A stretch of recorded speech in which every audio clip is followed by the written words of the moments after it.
Okay, we're going to call the regular session of April's Board of Education meeting back into regular session. First item on the agenda is the approval of the rest of the agenda. So it is recommended the Board of Education approve the agenda as presented. Also move. Second. All right. Let Matt catch up. Good. All right. Roll call. Mr. Cole? Yes. Mr. Stewart? Yes. Mr. Zimmerman? Yes. Mr. Wood? Yes. Mr. Rowe? Yes. Okay, recognition and awards. Best part of the agenda and our last one of the academic year. So, Mr. Lilly, the name is beginning to look kind of familiar to me, the Arcus name. So, if you could please, this month's Beth Webster Leading Line Award winner. The Arcus family, very talented family of children. We're happy to have them in our district. It really is my pleasure to give the Beth Webster Leading Line Award. Again, it's one of my favorite things that I get to do. This time I'm giving it to Zoe Arcus. She's a 7th grade student at the middle school. Come up here, I'm going to talk about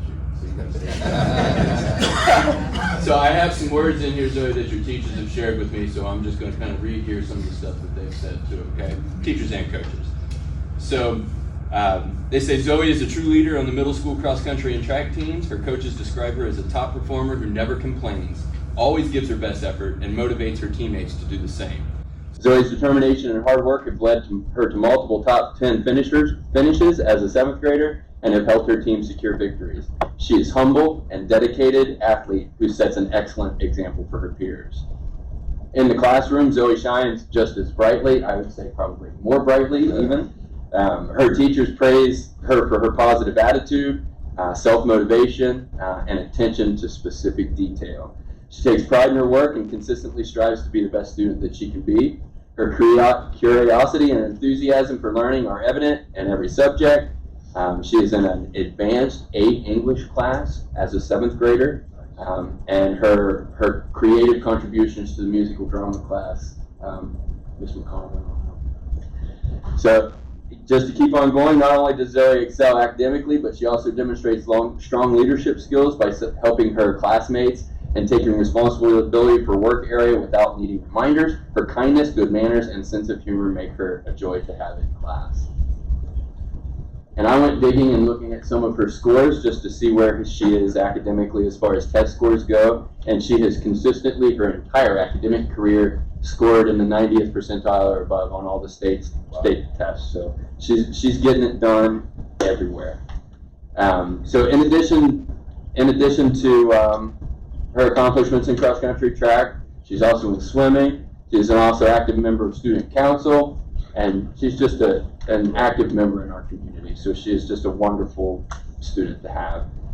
Zoe, your teachers, coaches, and peers all recognize you as a leader, and they say they inspire you that you inspire others through your actions, your attitude, and your achievements. And you embody the spirit of the Beth Webster Leading Line Award, and we are proud to recognize you today. Wow. Congratulations.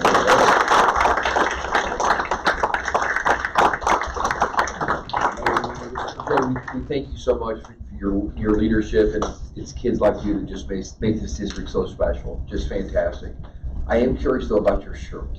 Awesome shirt. I know, right? Are you a Beatles fan? All right, well, yeah, that's enough. Put that on to the next time. Yeah, she's a Beatles fan. Could we please take a picture of you with your family, possibly, and Mr. Lilly?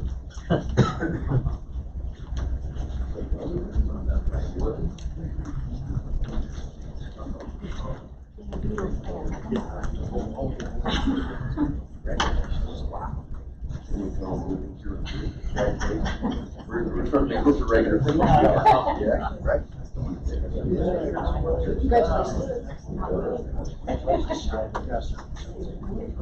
Yeah, I got Here we go. Here, I'm gonna get this chair out of the way so it's not a shot.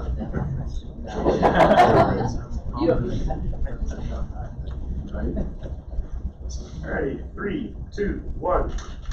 Thank you. Thank you. Thank you so much. I'll go celebrate. See you later. Thank you. Have this whole meeting. You just want to.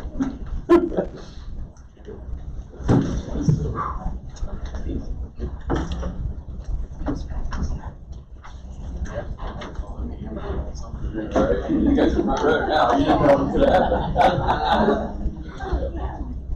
All right. next on the agenda is superintendent's report. Wonderful. So to carry on with the good news, I try to always bring 3 topics to the table. I have 3 celebrations. First of all, I know many of you showed up an hour early, which is wonderful, for the art show to go check out the fantastic student work. I want to thank our instructors, Tim Cook, Kelly Langdon, Madeline Heidman, and Amy Hausman. Just fantastic talent over there. Again, if you haven't stopped by, please stop by. It's stunning what our kids can do. It's wonderful. Another celebration is we just were informed a week ago, the Locust Corner won the Momentum Award from the Ohio Department of Education and Workforce, their new title. They have demonstrated outstanding improvement and achievement by improving their index score by 3 or more points and received a value-added progress rating of 4 or more from the previous year to last year. Out of 3,599 schools in Ohio, only 310 received this recognition. And in Claremont County, there's 9 districts in Claremont County, only 6 other schools received that recognition. So it's a big shout out to the Locust Corner staff, the aides, the teachers, Mr. Rhodes, I know it's a team effort when success like that happens. So I'm sure there'll be more of that to come, and congratulations to them.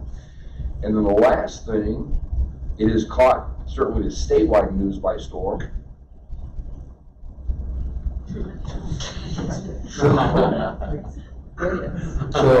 So Jalen Parker, a sophomore at the high school, captured at over 100-pound catfish. Yeah, which fantastic, set all kinds of records. Congratulations to her.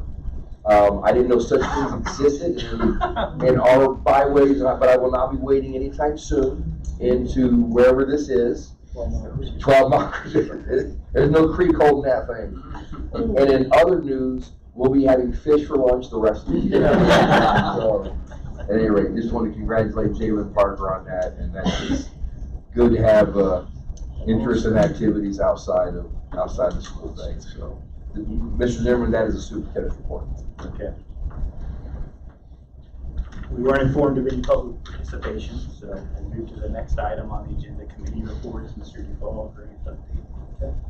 So we had 2 meetings since our last meeting here. March 21st, we had a presentation by the National Technical Honor Society. We also went through the district calendar for 24-25 school year and process approving it. Approved 5 new positions for the grant staff with the expansion of the building that we're going to be doing up there. The full-time social studies position will be opening up. A couple digital media positions to support a satellite program for starting a new Richmond and Bethel Tate, a director of curriculum position, and also an instructional assistant for construction technology, which is one of the programs that is expanding a grant. Our April board meeting has big project presentations by each class. Pretty exciting to see the things that those kids are doing. One of them putting a V8 in an S10 pickup truck, so it's quite a modification. It's going to take a couple of years, but they've got it going. Received over $10,000 donations for the Chad Graybill Memorial Tool Scholarship, and we also approved guidelines for the award of that scholarship. So it's pretty good. And if you remember last month, I reported Chad had passed away tragically, so being remembered. Approved the Brown Claremont Adult Career Campus tuition schedule. It was presented to us. Approved the travel days for skills competitions, also for the service learning event that's going to be taking place in Hazard, Kentucky over the days of April 30th to May 1st.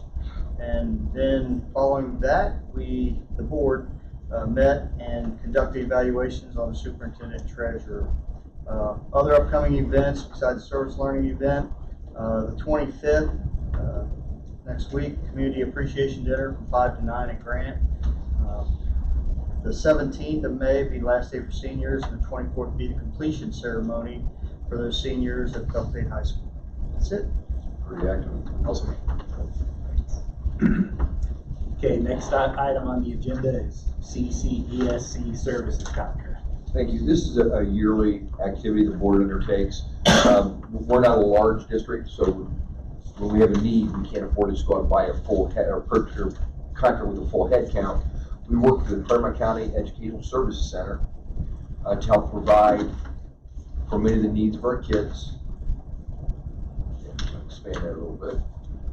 So what we do is Claremont, you'll see in the left-hand column what we contract for the 23-24 school year, and looking ahead now for the 24-25 school year. And again, these services help us provide kids who have special needs as part of their required IEP needs. And then on the second page, then it shows in terms of what the cost is for those. And we're fortunate again because the 9 districts of Claremont County help share into these costs that we're able to provide these. Other than that, that is it, Mr. Zimmerman, for the Claremont County ESC contract. Okay. It is recommended the Board of Education approve the Claremont County Educational Services contract for services as presented. So moved. Okay. I'll second. Any discussion? Yeah, that was it. There was something I was going to mention that is slipped now back.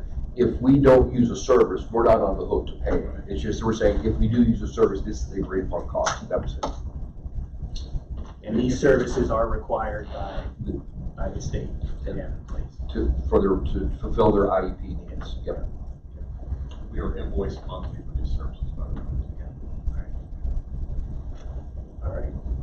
Any other discussion? Okay, roll call. Mr. Fall? Yes. Mrs. Story? Yes. Mr. Wells? Yes. Mr. Wood? Yes. Mr. Zimmerman? Yes. Okay, Pierce Township Services Contract. It would seem like we did this a few months ago is because we did back in August or September. So they just went through a renegotiation of their contract, which has bumped up their hourly pay a little bit. So this new contract reflects that new bump in the hourly coverage. Yeah. And again, for those new here today or new watching, we have 12 hours provided to both Locust Corner and Monroe for armed guard coverage. All right, it is recommended the Board of Education approve the Pierce Township contract for services as presented. So moved. Mr. Ward? I'll second. Mr. Wood? Any further discussion? Okay, roll call. All right, Mr. Zimmerman? Yes. Mr. Wood? Yes. Mr. Wells? Yes. Mrs. Story? Yes. Mr. Duval? Yes. All right, next is human resource items. The consent part of the agenda, the only reason that is the Mrs. Hughes' name is in red because that came in after we already went public on Thursday/Friday. I want to make sure we're always transparent for the public. Any changes that happen to the agenda once we go public. So we have a couple teachers, a couple classified staff members. We'd like to bring in 2 teachers, one to Monroe and one to the middle school and high school for choir. Trying to get some more bus drivers, which is always a good thing. Student success plan facilitators, these are staff members at our middle school that work with our kids on writing their student success plans.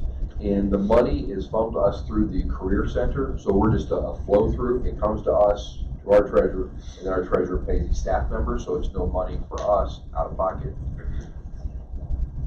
Chance to hire another sub, which we're always appreciative of.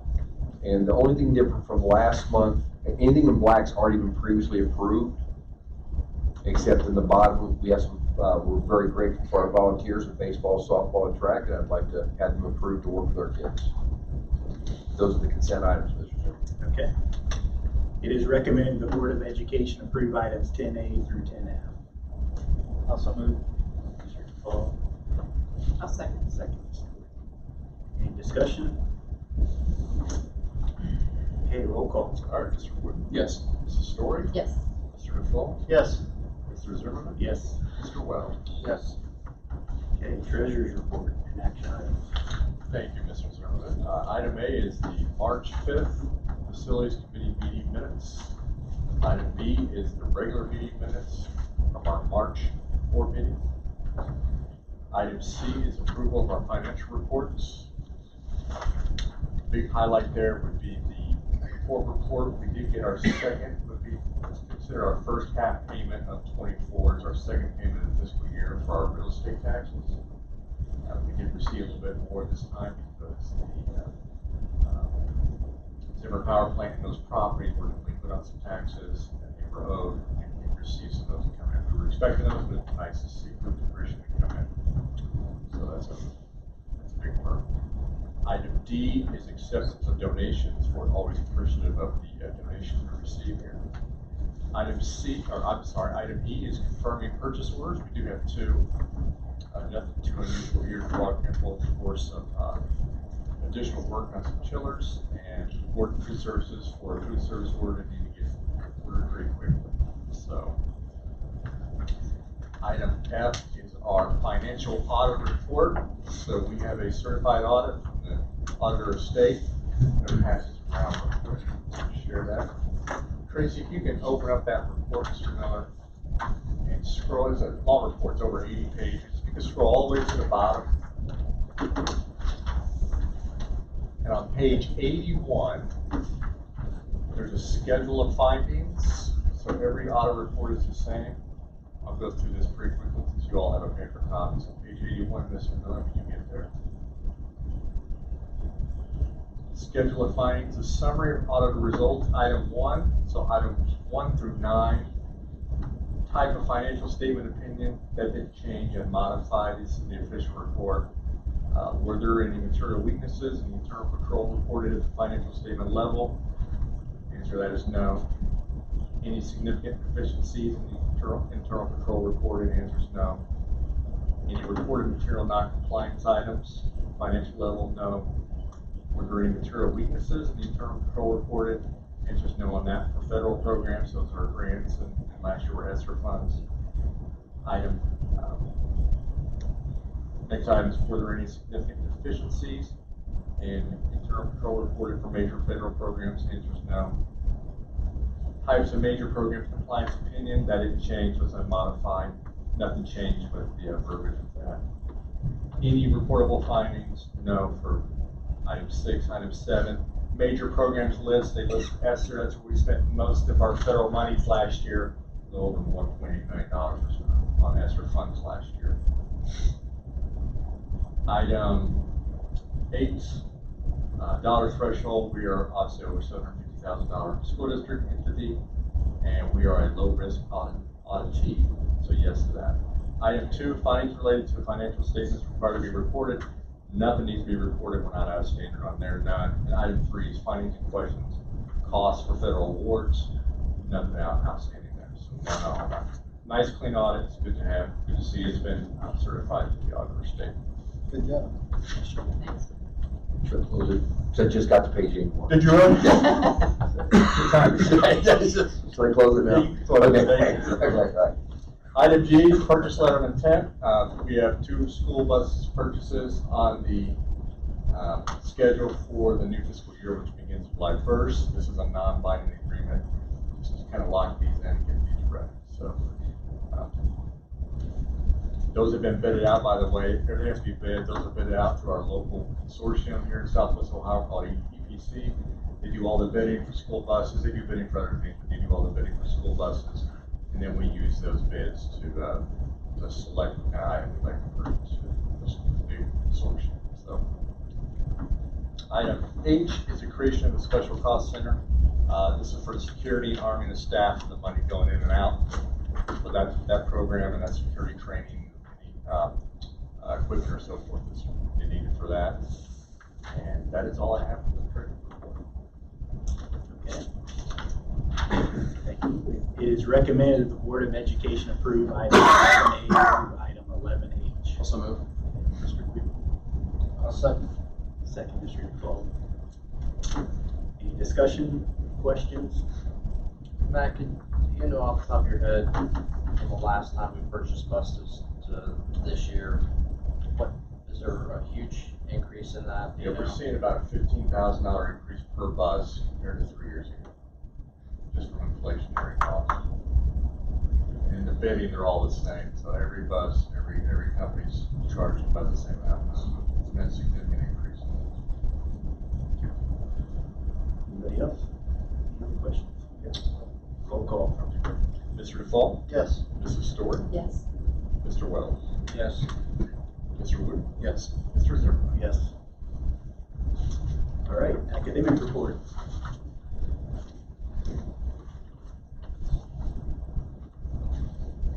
Good evening. I wanted wanted to discuss two things. First of all, I want to give you an update on our science revision. The elementary and secondary committees are continuing to study programs and resources.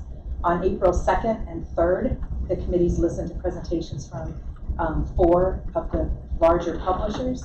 Both groups have narrowed their choices and have meetings scheduled this week, the middle school and the elementary, to follow up with one of the publishers, and we are hoping to recommend programs to the board at the May meeting. And then the second thing I wanted to talk about is the science of reading professional development that's being required. The state operating budget made the implementation of the science of reading a priority. And under House Bill 33, all districts are required to have all teachers and administrators complete a course provided by the Department of Education and Workforce no later than next June 2025. We are to have teachers complete the courses at a time that minimizes disruptions to the normal instructional hours. Districts will pay a stipend to each teacher who completes the course, and the Department of Education and Workforce are planning to reimburse districts for those stipends. So there are 2 categories. $1,200 stipend will be paid to all kindergarten through 5th grade teachers and all ELA teachers in grades 6 through 12, any intervention specialists or reading specialists that serve pre-K to 12. Then the second category is $400 stipend that will be paid to any teacher who teaches a subject area other than ELA in grades 6 through 12. And administrators do have to complete one of the pathways, but they do not get a stipend. There are several pathways, you'll see them on the chart, to meet the professional development requirement, and all of the PD consists of online modules. Teachers will go in and complete the pathway that they're required to complete. There's pathways A through G, and it depends on what grade level you're in or what grade level you teach, and whether or not, and for K5, if you completed the dyslexia training that was required last year, then you have a modified, you don't have to do the full 22-hour module, you have a modified module that you do if you're in pathway B, if that's the case. The science of reading requirement is meant to improve literacy for all Ohio students.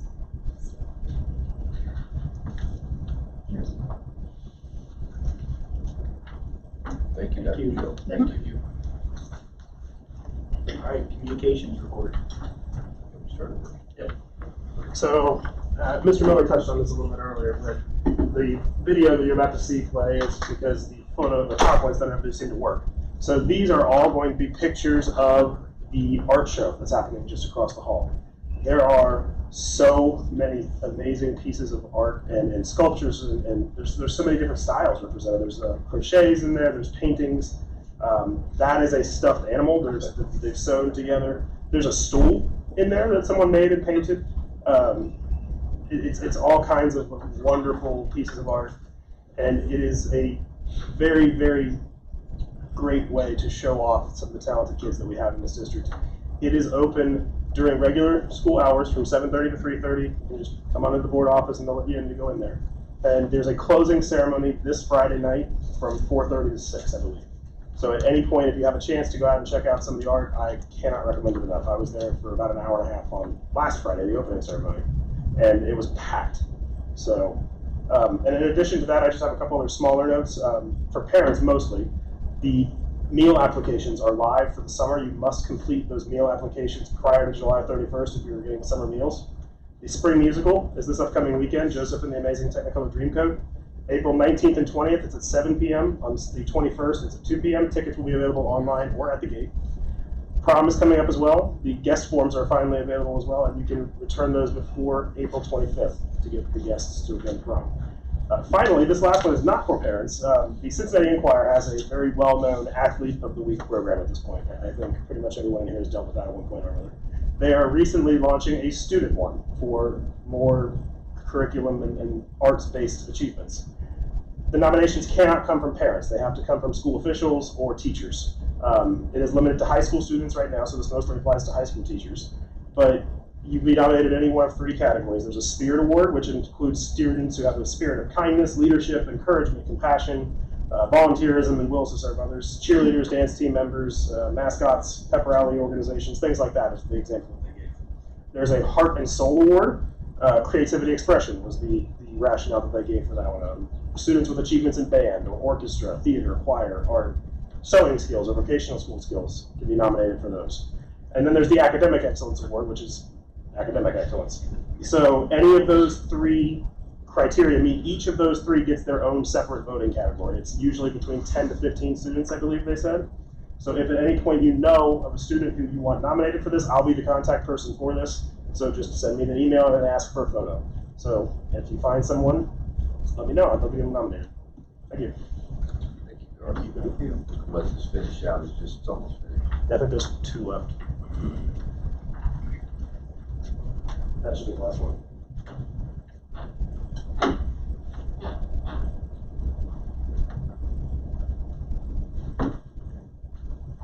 Okay. All right, next on the agenda is executive session. It is recommended the Board of Education enter into executive session for the purpose of consideration of the appointment, employment, dismissal, promotion, demotion, or compensation of a public employee in accordance with Ohio Revised Code 121.22, paragraph 1. Also move. Okay. I'll second. Okay. Roll call. Mr. McFall? Yes. Mrs. Story? Yes. Mr. Wells? Yes. Mr. Wood? Yes. Mr. Zerbe? Yes.